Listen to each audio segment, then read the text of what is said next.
வணக்கம். இந்த தமிழ் புத்தாண்டு சித்திரை தமிழ் புத்தாண்டு நமக்கு பிறந்துருச்சுங்க.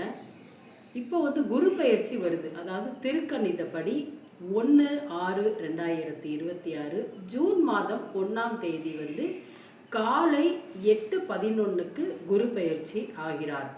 எனவே குரு பகவான் ஒரு இடத்துக்கு வராரு அப்படின்னா ரொம்ப ரொம்ப நல்லது. குரு பார்க்க கோடி நன்மை அப்படின்னு சொல்லுவாங்க.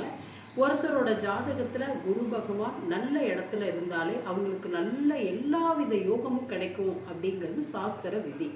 எனவே இந்த குரு பயிற்சி ஜூன் மாதம் 1ஆம் தேதி வருது. காலையில் 8:11க்கு பயிற்சி ஆகிறார். அதாவது மிதுன ராசி மிதுன லக்னம்னு வச்சுக்கலாம். மிதுனத்திலேருந்து கடகத்துக்கு வராரு. அப்போ ரொம்ப ரொம்ப யோகமான நேரங்க. கடகத்தில் குரு உச்சம் அப்படிங்கிறது உங்கள் எல்லாருக்குமே தெரியும். எனவே இந்த மிதுன ராசிக்காரர்களுக்கெல்லாம் பார்த்தீங்கன்னா அமோகமான பலன் கண்டிப்பாக கிடைக்கும். அதாவது மிதுன ராசிக்கு இரண்டாம் இடம் அப்படின்னாலே உங்களுக்கு தெரியும், தனம் வாக்கு குடும்பம். எனவே குடும்பத்தில் பலவித சுப நிகழ்ச்சிகள் நடக்கும். சொத்து வாங்குவாங்க, கார் வாங்குவாங்க, குழந்தை பாக்கியம் கிடைக்கும். வீட்டில் பலவிதமான சந்தோஷங்கள் கண்டிப்பாக ஏற்படும். அதாவது அவங்க பாட்டில் இருந்தாலும் சரி, ஒரு ஜாதகம் பார்த்துட்டு இருந்தாலும் சரி, எந்தவித ஒரு தொழிலாக இருந்தாலும், ஃபைனான்ஸு, ஏஜென்ட்டு, எந்த கன்ஸ்ட்ரக்ஷன், எந்த தொழிலாக இருந்தாலும், வாத்தியாரா எந்த தொழிலாக இருந்தாலும் அதில் அவங்க ரொம்ப மேன்மையாக இருப்பாங்க. லாபம் அதிகமாக இருக்கும்.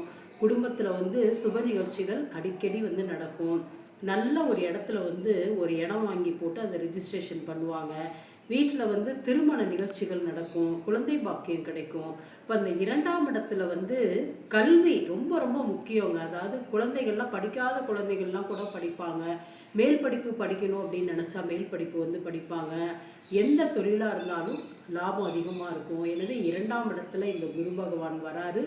மிதுன ராசிக்காரர்கள்லாம் ஜூன் 1ஆம் தேதி காலையில் குளிச்சுட்டு நீங்கள் குரு பகவான் பயிற்சி ஆகிற நேரத்தில் அந்த கோயிலில் இருந்தீங்கன்னா ரொம்ப பலன்கள்லாம் அதிகமாக இருக்கும். குரு பகவான் சரியில்லாதவர்கள் கூட கோயிலில் இருந்தால் அந்த கெட்ட பலன்கள் விலகுது அப்படின்னு சாஸ்திரத்தில் சொல்கிறாங்க. எனவே மிதுன ராசிக்காரர்கள் இந்த குரு பயிற்சியை நல்லா பயன்படுத்திக்கிங்க. கல்வி நல்லா இருக்கும், தொழில் நல்லா இருக்கும். எந்தவித ஒரு வெளிநாடு போகணும் அப்படின்னு நினச்சிங்கன்னா நல்லா இருக்கும். பலவித முன்னேற்றங்கள் உள்ள இந்த தமிழ் புத்தாண்டு குரு பயிற்சி உங்களுக்கு பல அதிர்ஷ்டங்களை தரும். நன்றி.